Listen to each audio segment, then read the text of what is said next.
दोस्तों PCS academy में मैं आप सभी लोगों का स्वागत करता हूं। और दोस्तों सबसे पहले तो आप पीसीएस एकेडमी को सब्सक्राइब कर लीजिए। और चैनल पर जैसे यूट्यूब पर आप डालेंगे पीसीएस एकेडमी तो इस तरीके से खुलकर आएगा। और इस लाल बटन पर सब्सक्राइब वाले बटन पर इस तरीके से जो चीज़ें हैं, ठीक है, सब्सक्राइब बटन के बाद में बेल बटन को आप लोग ज़रूर प्रेस करिए और वो भी ऑल में आप लोगों को सेट करना है, जिससे टाइम पर नोटिफिकेशन आप लोगों को मिलती रहे, ठीक है। और यूपीपीसीएस मेंस 2022 और 23 के लिए बैचेस चल रहे हैं, तो जो लोग भी अपना इच्छुक हों ज्वाइन कर सकते हैं, ठीक है। ज्वाइन करने के लिए जो नंबर है 9140085178, इस नंबर पर मैसेज करके आप लोग जानकारी ले सकते हैं। आइए शुरू करते हैं बहुत अच्छी तरीके से। देखिए, जो निबंध है आज का वो जीवन और साहित्य के बीच में संबंधों को दर्शाता है कि किस तरीके से यह एक दूसरे से संबंधित है, ठीक है।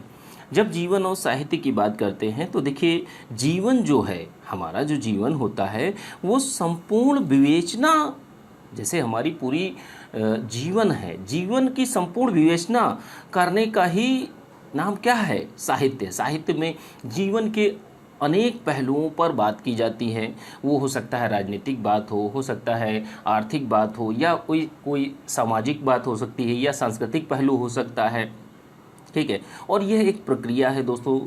जिस समय मनुष्य की शुरुआत हुई थी, मानव की उत्पत्ति हुई थी, वहाँ से लेकर चीज़ें यह चली हैं, और साहित्य का विकास भी वहीं से आता है। अब अगर मानव के विकास को आपको समझना है तो कहीं ना कहीं कुछ ना कुछ स्रोत होना चाहिए।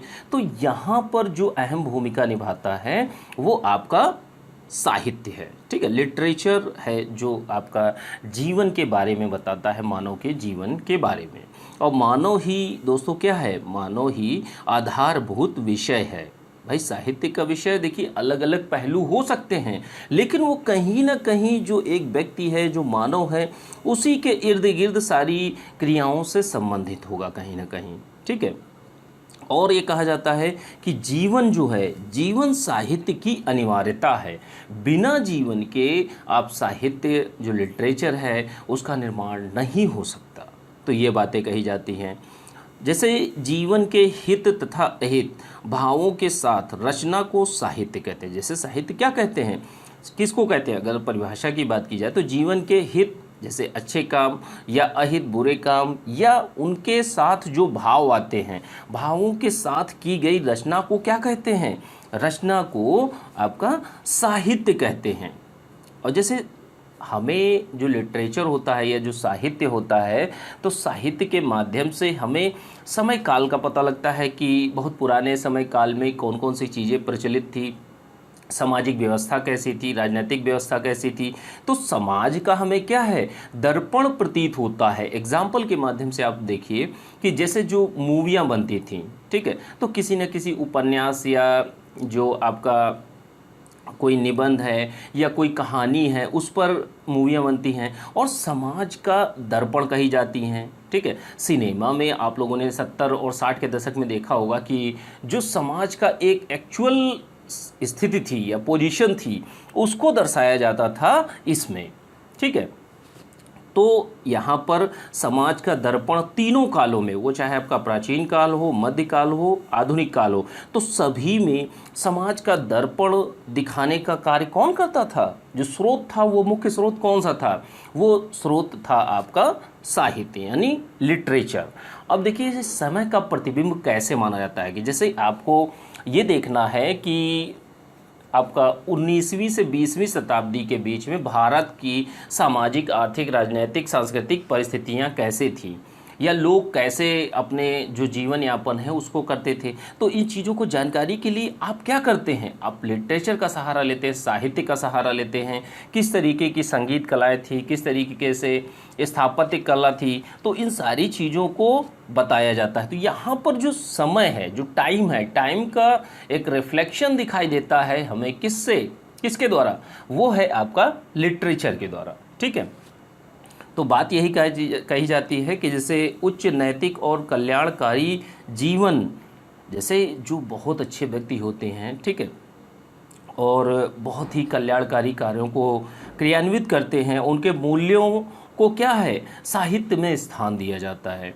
उसी को नैतिक साहित्य कहते हैं, ठीक है, नीति शास्त्र कहते हैं। तो ये चीज़ें समय समय दर समय हमें एक लिटरेचर के फॉर्म में या साहित्य के फॉर्म में देखने को मिलती हैं। तो जैसे कहा भी जाता है, महान कवि हैं हमारे देश के, ठीक है, ये थे कालिदास। तो कालिदास ने कहा था, शरीर माद्य खलु धर्म साधनम, कि मतलब क्या है कि शरीर ही किसी कार्य का साधन होता है। तो ये इसका क्या अर्थ है, अगर शरीर साधन है, ठीक है, तो शरीर ही सारी चीज़ें, सारी क्रियाएं व्यक्ति की, जैसे मान लीजिए यह व्यक्ति है, अब व्यक्ति की सारी क्रियाओं को क्रियान्वित कौन करता है, आपका जो मानव है या जो शरीर है वही तो क्रियान्वित करता है ना। मस्तिष्क में आपके अंदर अगर कोई भी एक विचार आता है तो उसको क्रियान्वित कौन करता है, कि अगले को हमें थप्पड़ मारना है, तो थप्पड़ मारना है तो आपको पता होता है, ठीक है, कि किसको थप्पड़ मारना है और कैसे मारना है, तो ये चीज़ें होती हैं, ठीक है। तो यहाँ पर जो भी प्रतिक्रियाएं आपको देखने को मिलती हैं तो वो हर तरीके से उसी के बेस पे जो एक व्यक्ति है, व्यक्ति के द्वारा सोचा जाता है, मस्तिष्क के द्वारा सोचा जाता है और शरीर के द्वारा क्रियान्वित किया जाता है, ठीक है। और ये सोच मिलकर ही, ये जो कार्य है, सारी चीज़ें मिलकर ही हर तरीके से अलग अलग आयामों में, अलग अलग स्वरूपों में साहित्य का निर्माण करते हैं, ठीक है। तो इतना ध्यान रखिए। चलिए आगे देखते हैं क्या है कि साहित्य साधना के साथ शरीर का अविभाज्य संबंध होता है। कहने का मतलब यही है कि जो साहित्य है, अगर आप साहित्य की साधना करते हैं तो आपका शरीर से, जैसे जो बॉडी है उससे आपका अविभाज्य, जिसको विभाजित नहीं किया जाता, ऐसा रिलेशन होता है। कहने का मतलब है कि जो शरीर है, जो आपकी बॉडी है और प्लस आपका जो साहित्य है, ये दोनों बिल्कुल मिले हुए हैं, एक दूसरे से संबंधित हैं। हर तरीके से जो भी क्रियाएं होती हैं उसी पर सारी चीज़ें, जो उपन्यास हैं और कहानियां हैं, वो सारी चीज़ें, जो साहित्य है, लिटरेचर है, वो लिखा जाता है, ठीक है। अब जैसे आप लोग देखते भी होंगे कि जैसे मनुष्य है, मनुष्य को क्या होता है, कभी ठंडी लगती है, कभी गर्मी लगती है, कभी मतलब बरसात लगती है या वायु है, ठीक है, दृश्य हैं, तो ये भिन्न भिन्न संवेदनाएं उत्पन्न करते हैं। मनुष्य को क्या फील होता है, जैसे उष्णता है, शीतलता है, प्रकाश है, वायु है, दृश्य है, तो ये सारी चीज़ें जो संवेदनाएं हैं ये उत्पन्न होती हैं, ठीक है। और क्या है आगे कि अब इनके बारे में देख लेते हैं कि जैसे जीवन के जो साहित्य और जीवन है, तो साहित्य जीवन में क्या क्या चीज़ें, कौन कौन सी संवेदनाएं किस तरीके से हमें परिलक्षित होती हैं, तो इनको भी देख लेते हैं। तो जैसे अगर किसी व्यक्ति को हम लोग देखते हैं कि जैसे उसको गर्मी लग रही है या उष्णता अधिक है, तो क्या होगा, उसका हमें किस तरीके से, मतलब उन चीज़ों को शब्दों के माध्यम से देखते हैं, तो उस व्यक्ति को पसीना आ रहा होगा, उसको उसकी बॉडी में काफ़ी बहुत ढेर सारा पसीना आएगा, ठीक है। शीतलता की स्थिति में वह कौन से कार्य करेगा कि उसका रोम रोम बिल्कुल काँप जाएगा, ठंडी से कपकपी बिल्कुल आ रही होगी, ठीक है।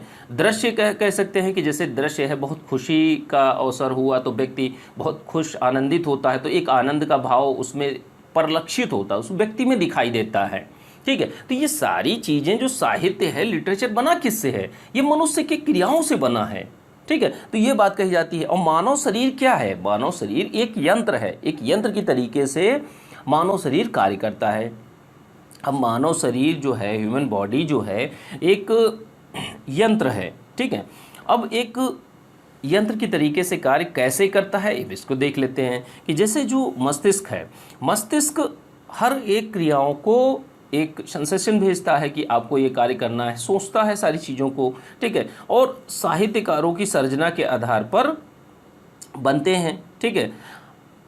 यहाँ पर साहित्यकार अगर कोई है, नई चीज़ों का सृजन कर रहा है या चीज़ों को देख रहा है, तो किस स्थिति में देखेगा जाके, वो इसी स्थिति में देखेगा जाके कि जो मस्तिष्क है उसके द्वारा कौन कौन सी क्रियाएं की जा रही हैं और जो मनुष्य की बॉडी है वो किस तरीके से क्रियान्वित कर रही है। तो इन सारी चीज़ों को जब एक लिटरेचर के फॉर्म में या मतलब लिखा जाता है तो उसको हम लोग साहित्य बोलते हैं, ठीक है। और साहित्यकारों के द्वारा इन सारी चीज़ों का विकास किया जाता है, ठीक है। अब देखिए अगला पॉइंट क्या है कि जैसे साहित्य की जीवन पर निर्भरता क्या है, कि जैसे साहित्य जो लिटरेचर है, लिटरेचर की डिपेंडेंसी जो है, ठीक है, लाइफ पर क्या है। तो यहाँ पर बात की जाती है जैसे साहित्य है, साहित्य कई प्रकार के यथार्थवादी भी होते हैं, आदर्शवादी भी होते हैं, ठीक है। लेकिन मुख्यतः ये कहा जाता है कि साहित्य जो है वो यथार्थवादी, रियलिस्टिक होना चाहिए, यथार्थवादी होना चाहिए, आइडियलिस्टिक नहीं होना चाहिए, ठीक है। यथार्थवादी जो साहित्य है, ठीक है, जो यथार्थवादी साहित्यकार हैं वो उनके अपने अनुसार चीज़ों को बताते हैं, कहते हैं कि जीवन में अगर आप यथार्थवादी चीज़ों को देखते हैं, असलियत में जब चीज़ों को देखते हैं तो देखते हैं कि जीवन में बहुत निराशा है, जीवन में बहुत कष्ट है और जीवन बहुत दुखों से भरा है, बहुत पाप हैं और सभी गलत लोग यहाँ पर समाज में पाए जाते हैं और जीवन बहुत ही नरक हो चुका है, ये मतलब गलत स्वरूप में आ चुका है, ठीक है। यहीं पर दूसरे लोग कौन है, आशावादी लोग। तो आशावादी जो साहित्यकार हैं तो वो क्या कहते हैं, वो ये कहते हैं कि निराशा तो है, पाप तो है, कष्ट तो है, लेकिन उसके साथ में भी आशा है, पूर्ण है, सुख है, खुशी है, ये सारी चीज़ें जीवन में हैं। यहाँ पर यथार्थवादी केवल दुख, कष्ट और जो आपके पाप हैं उनको देखा जाता है, आशावादियों के द्वारा क्या देखा जाता है, सारी चीज़ें, दुख और सुख दोनों चीज़ें देखी जाती हैं, इतना ध्यान रखिए, ठीक है। मनुष्य का जीवन किस प्रकार का होगा यह चीज़ें डिसाइड करती हैं और दोनों चीज़ें मिलकर देखिए, आइडियलिस्टिक और रियलिस्टिक दोनों की दोनों, यथार्थवादी और आशावादी, ठीक है। जीवन की, जैसे अगला पॉइंट क्या है, जीवन की समृद्धि का सूचक साहित्य है। अब कहने का मतलब क्या है कि समय दर समय या समय काल में हमें देखने को मिलता है कि लिटरेचर से ही हम चीज़ों को जानते हैं कि जीवन किसी भी काल में, आप 1990 से 2000 के बीच में जा सकते हैं या 1890 से 1800 या 1900 के बीच में जा सकते हैं, ठीक है।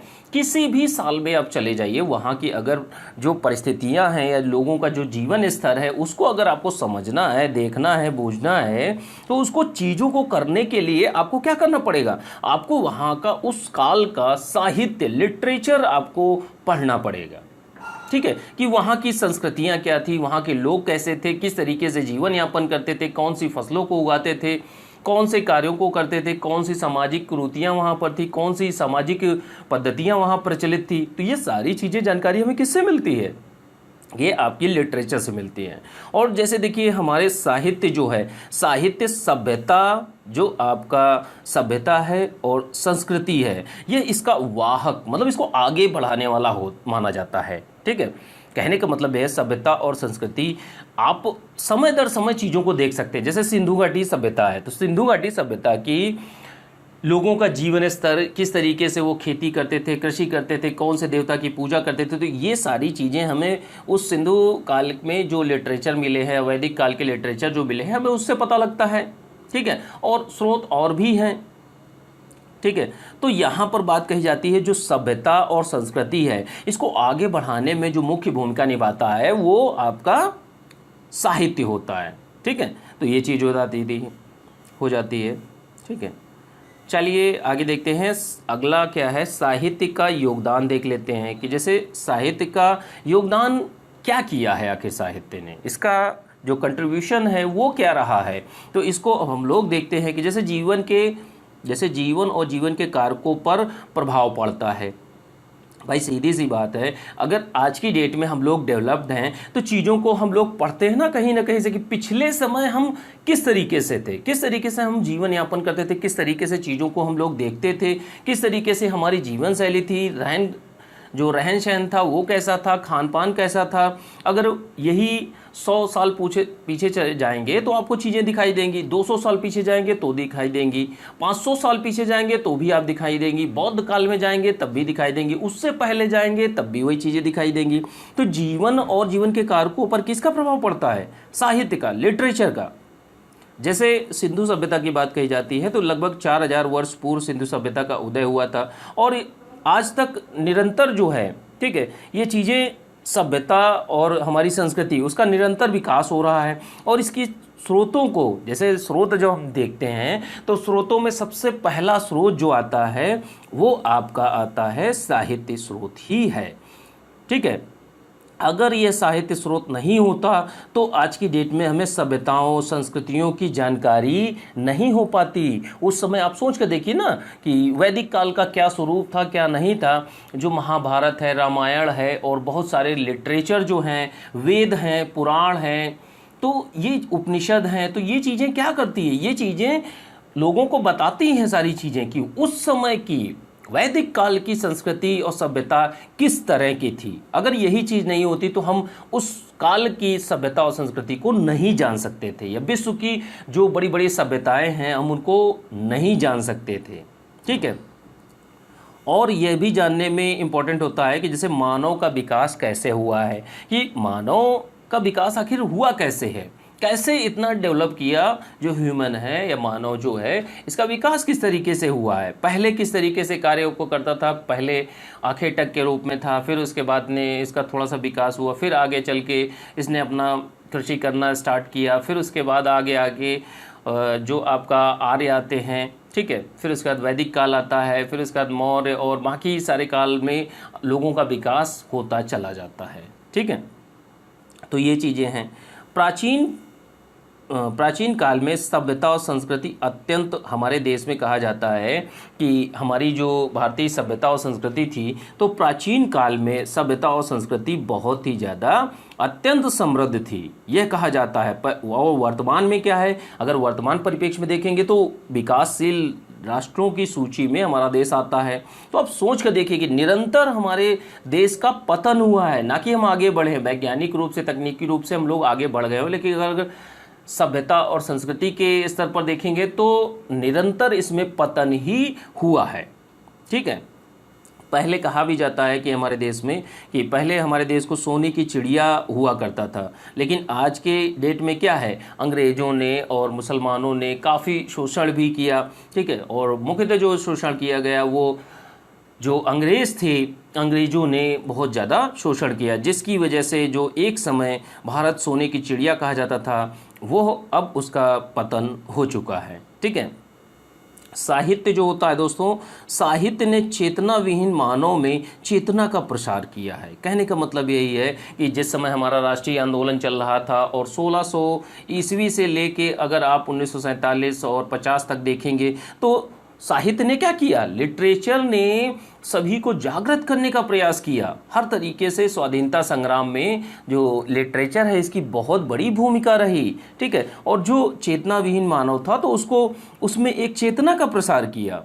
ठीक है, जिससे कि वो देश का जो स्वाभिमान है और देश की जो देशभक्ति की जो भावना है उसको बहुत अच्छा कर सकें। ठीक है, और हमारे यहाँ जैसे कहा भी जाता है कि जैसे जो लिटरेचर है, साहित्यों में कहा भी जाता है कि अतिथि देवो भव, जो अतिथि होते हैं वो गेस्ट जो होते हैं, ठीक है, तो वो देव के समान यानी भगवान के समान होते हैं। और क्या कहा जाता है कि नारियों को देवी माना जाता है, आपसी प्रेम वसुधैव कुटुम्बकम की बात कही जाती है, आपसी प्रेम भाईचारे की बात कही जाती है। तो ये सारी चीज़ें निकल कर कहाँ से आती हैं, ये सारी की सारी चीज़ें हमें साहित्य का जो योगदान हुआ है उसके द्वारा मिलती हैं। ठीक है, और क्या चीज़ है कि जैसे साहित्य ने स्वतंत्रता दिलाने में सहायता की है। तो कहने का मतलब यही है कि स्वतंत्रता में जो हमारे यहाँ स्वाधीनता आंदोलन जो चलाया गया था तो उसमें साहित्य ने बहुत ही ज़्यादा महत्वपूर्ण भूमिका निभाई है। ठीक है, और क्या है कि जैसे राष्ट्र के गौरव में अभूतपूर्व वृद्धि भी करी है। ठीक है, तो इस तरीके से दोस्तों आप लोगों को इस एस्से को लिखना है और बहुत अच्छी तरीके से आप लोग इस एस्से को लिखिए। ठीक है, चलिए आगे देखते हैं क्या है। अब देखिए जीवन और साहित्य का संबंध, जैसे जीवन और साहित्य के बीच संबंध क्या है इसको देख लेते हैं। कि जैसे यथार्थवाद के नाम पर क्या है, लोग रियलिस्टिक बनते हैं कि हम बहुत यथार्थवादी हैं, तो यथार्थवादी के नाम पर नग्नता और जुगुप्सा का आदि का ये अनुचित प्रयोग लोग करते हैं। मतलब गलत गलत चीज़ों का जो प्रयोग होता है लिटरेचर में उसको प्रयोग करते हैं। कहते हैं कि हम मतलब जो यथार्थवाद है, ठीक है, हम उसके अनुसार चीज़ों को देख रहे हैं। ठीक है, तो ये चीज़ होती है। जबकि साहित्य का उद्देश्य क्या होता है, साहित्य का एक ही उद्देश्य होता है कि मनुष्य को हमेशा ऊपर प्रगति की ओर प्रेरित करना, हमेशा ऊपर देखने की प्रेरणा देना, प्रेरित करना, ठीक है, जीवन के प्रति आस्था और आशा को जगाना। साहित्य का यही मुख्य उद्देश्य होता है।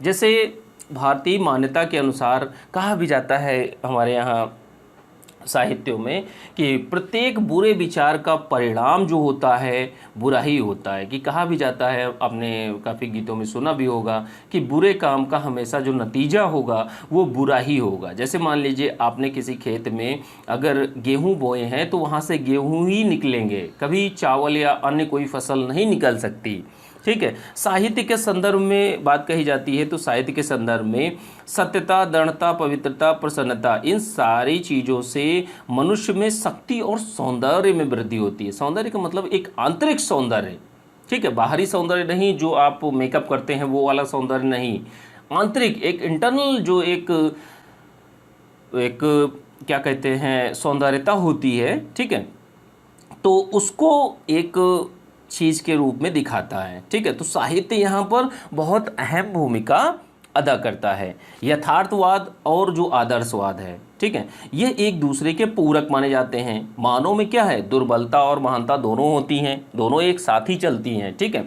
स्थितियाँ बदलती रहती हैं कि कभी कभी जैसे देखेंगे गरीब जो इंसान है वो बहुत अभी दुर्बल है या निर्बल है, ठीक है। अमीर व्यक्ति क्या है, बहुत महान कहलाया जा रहा है, लेकिन एक समय आएगा ऐसा कि जो दुर्बल व्यक्ति था वो भी सबल हो जाता है या महान हो जाता है। तो ऐसे में क्या है, दुर्बलता को दूर करने का कारण मतलब दूर करने का प्रयास किसके द्वारा किया जाता है, आदर्शवाद के द्वारा। और महानता को दूर करने का प्रयास किसके द्वारा किया जाता है, तो जो महानता को जो दूर करने का प्रयास किया जाता है तो वह यथार्थवाद के द्वारा किया जाता है। कि महानता को प्रकट करने की तथा सिद्ध करने की यथार्थवाद की यह आवश्यकता होती है, ठीक है। कि मतलब यथार्थवाद के द्वारा ही आप महानता को प्रकट और सिद्ध कर सकते हैं, ठीक है। अब देखिए साहित्य और रुचि के बीच में संबंध। तो साहित्य और रुचि के बीच में संबंध को देख लेते हैं कि जैसे कि रुचि के आधार पर साहित्यकारों ने क्या है, अनेक साहित्यों की रचना की है। कि जैसे भाई हमें अच्छा लगता है हम मतलब किसी घटना पर लिखेंगे या किसी एक व्यक्तिगत जीवनी पर लिखेंगे या अपनी ही खुद की बायोग्राफी लिखेंगे, तो ये तो रुचि के इंटरेस्ट के अनुसार हो गया ना, ठीक है। तो प्राचीन और मध्य, जैसे प्राचीन काल और मध्यकाल में जो सुरुचिपूर्ण था, मतलब वहाँ पर रुचियाँ जो थी वो अच्छे प्रकार की थी, ठीक है, सुरुचि प्रकार का साहित्य आता है। लेकिन वर्तमान में जो लिटरेचर है उसमें ऐसा कुछ नहीं है। इसमें एक अखड़ता या एक कहते हैं ना कि जो एक फूहड़ता जो आई है लिटरेचर में, लिखावट में, लोगों ने जो लिखना स्टार्ट किया है उसका कुरुचिपूर्ण साहित्य भी कहा जाता है, मतलब बुरे तरीके से लिखा गया है, ठीक है। और प्राचीन काल में मध्यकाल में जो लिटरेचर होता था तो उसका स्वरूप जो होता था वो बहुत अच्छा होता था, ठीक है। तो रुचि के आधार पर साहित्य की बात कही जाती है, ठीक है। अब लास्ट में देख लेते हैं हम लोग निष्कर्ष कि जैसे भारत में भारतीय दर्शन में 4 पुरुषार्थों की बात कही गई है कि जैसे धर्म, अर्थ, काम, मोक्ष। धर्म का मतलब धर्म, ठीक है, अर्थ का मतलब धन और काम, ठीक है, और मोक्ष, काम का मतलब जो आपका एक वैवाहिक संबंध जो होते हैं तो उनकी इच्छाओं को काम कहते हैं, काम की इच्छाएं जो कहते हैं, ठीक है। ये वर्किंग वाला काम नहीं है, ठीक है। तो ये 4 प्रकार के पुरुषार्थ कहे गए हैं। तो एक अच्छे साहित्य में क्या है, ये एक अच्छे लिटरेचर के लिए ये चारों प्रकार की चीज़ें आवश्यक है। लेकिन वर्तमान के साहित्य में क्या है, विकृतियाँ आ गई हैं।